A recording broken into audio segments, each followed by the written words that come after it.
Hello everyone. I hope आप अच्छा कर रहे होंगे। आपको पता है रिजल्ट आया, बहुत सारी चीज़ें चल रही हैं अभी। एक धर्रे पे बवाल चल रहा है कि भाई क्या हुआ, कैसे हुआ, स्कैम है। बहुत सारे लोग अपनी अपनी बात कर रहे हैं, बहुत सारे बड़े बड़े टीचर इस पे अपनी बात रख रहे हैं। उसी कड़ी में कुछ प्रूफ लेके आया हूँ कि भाई हाँ कितनी सच्चाई है इसमें, स्कैम में इतना कटक जाना चाहिए नहीं जाना चाहिए। आप एक देखिए, ऑब्वियस सी बात है। अगर हमारे पास अगर हमारे पास मैं इस पेज पे आ जाता हूँ, अगर हमारे पास तकरीबन तकरीबन 1,65,000 बच्चे ले रहे हैं, फिर भी आप 77% कट ऑफ ले आ रहे हो। 77% मतलब समझ रहे हो आप। 10 में से हर बच्चे का 8 क्वेश्चन 100% सही हो इन निगेटिव मार्किंग, जहां पे निगेटिव मार्किंग है। क्या ये पॉसिबल है? अब मैं एक दिखा रहा हूं आपको। जो बच्चे सेलेक्ट हुए हैं उनकी कुछ कहानी, जो कि पीडब्ल्यू वाले हैं। क्या पीडब्ल्यू वालों का सिलेक्शन एक ही जगह पे है? रोल नंबर सबका एक ही जगह पे आ रहा है?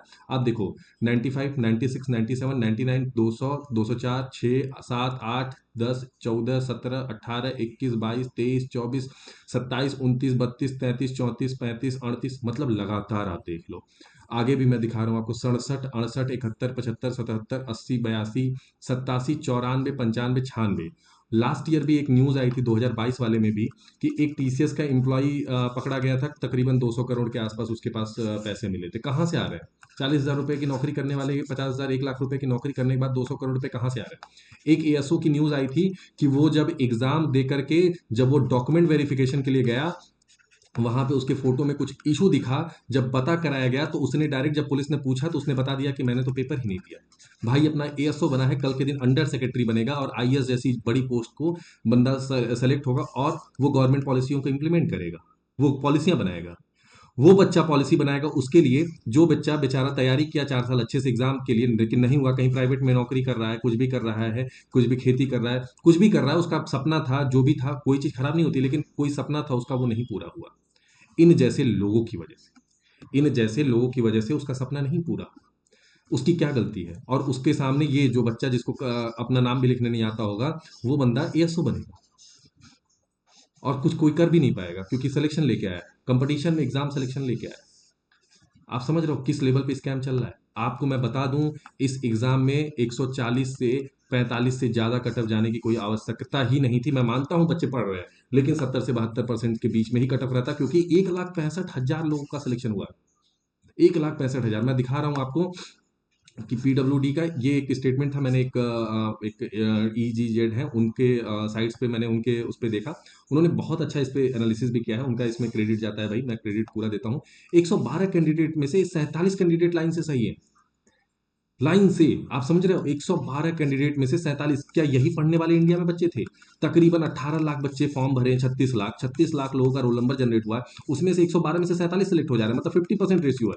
पूरे ऑल ओवर 36 लाख में से 1,65,000, मतलब देखा जाए तो तकरीबन तकरीबन, अगर देखा जाए तो इसमें निकाला जाए तो आधा परसेंटेज है। आधा परसेंटेज मतलब एक 2-3% के आसपास लोग सिलेक्शन हो रहा है। मतलब अगर 112 में से 2-3 सेलेक्ट हो जाते तो कोई बात भी रहती है, या 10 भी सेलेक्ट हो जाते बात रहती है। आप समझ रहे हो 50% लोग सेलेक्ट हुए हैं।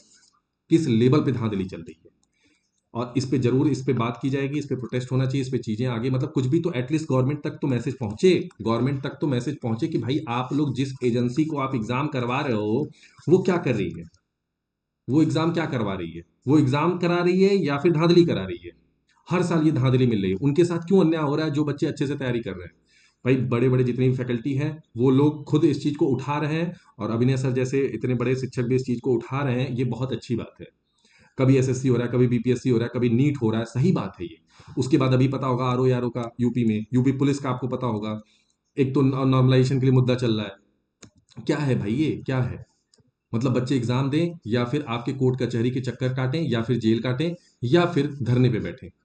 बच्चों की क्या गलती है? आप बस एक चीज बताओ, बच्चों की क्या गलती है?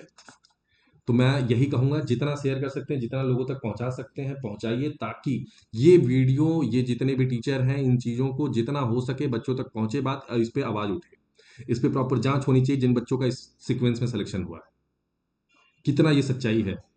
इस बात पे ये हमेशा होना चाहिए, उनका एक एनालिसिस होना चाहिए। सिलेक्शन के बाद भी एक टेस्ट लो, सिलेक्शन के बाद भी जब डीवी के टाइम पे हो तो एक बेसिक साइको टेस्ट लो, कि भाई वो बंदा साइको लायक तो है कि नहीं है।